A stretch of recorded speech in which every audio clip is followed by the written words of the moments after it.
guys, showing you guys I have actual navigation TL. I had a subscriber contact me and actually offer to sell me their 6-speed TL, and decided to pick it up and got it now. So now I have also 6-speed TL that I'm going to be fixing up. So it's going to be a lot of do-it-yourself tutorials on the 6-speed.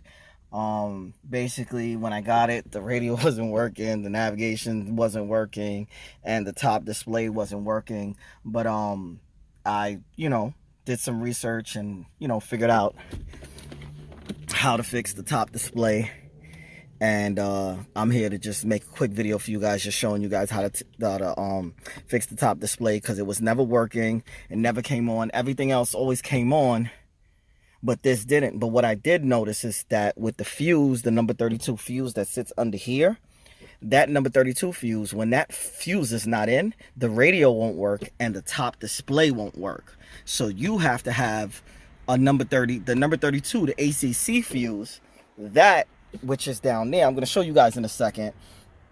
That fuse you have to have in order to use this. Now, y'all know that I have a base model with the non-Navi. So the non-Navi one, we don't use that ACC socket. That's just for, like, that's what I use when I put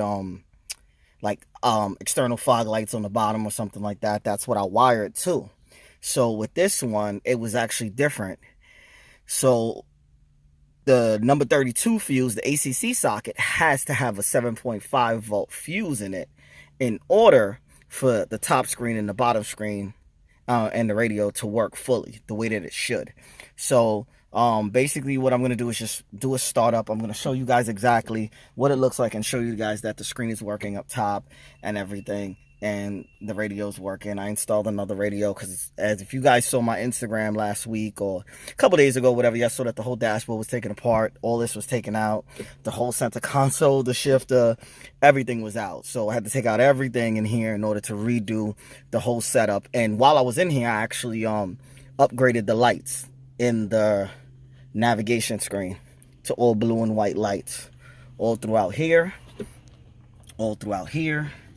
and here. So I'm gonna make a video. I'm gonna show you guys I'm gonna show you guys what they look like in a second. But basically I'm just gonna show you guys the fuse that I did put a fuse into, and that's when the top screen and the bottom screen and the radio started working. So if your radio's not working, or if the top is working and your radio's working, try this. The number 32 fuse, the ACC socket on the driver side kick panel on the bottom here. That's what I did, and I got it to work. Hopefully it'll help you. So basically, this is the fuse thing here. Just pull this, flip this over, and then focus for you guys. This is it, the ACC socket. That's the second from the back on the top row. Okay, so that would be that one back here. I have a 10 in it right now because I gotta get a 7. I'm gonna get a 7.5 fuse. I ran out. Keep going through those things like crazy. Okay, so this is all I had to do was replace that. Now just put a 7.5 amp fuse in it. So now I'm gonna start it up for you. Show you guys that the screen and everything works. Please wait, downloading software for the navigation. Good to go. See? Got everything working. Music works. We out there at work and we just trying to make music, yo. Yo, it ain't going. So good to go. Like, I figured out a lot of issues and problems that this car had. So I'm gonna tell you guys about another one. Maybe you guys might have ran into it, or maybe you guys have found a friend that ran into it.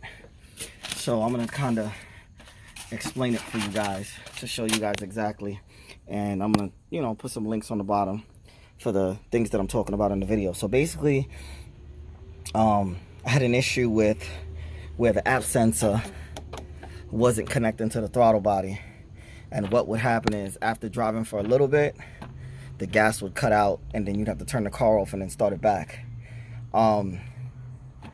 what I did was, the way that I fixed it was I cleaned out the throttle body, and I cleaned out the intake manifold, and I cleared the memory for the throttle.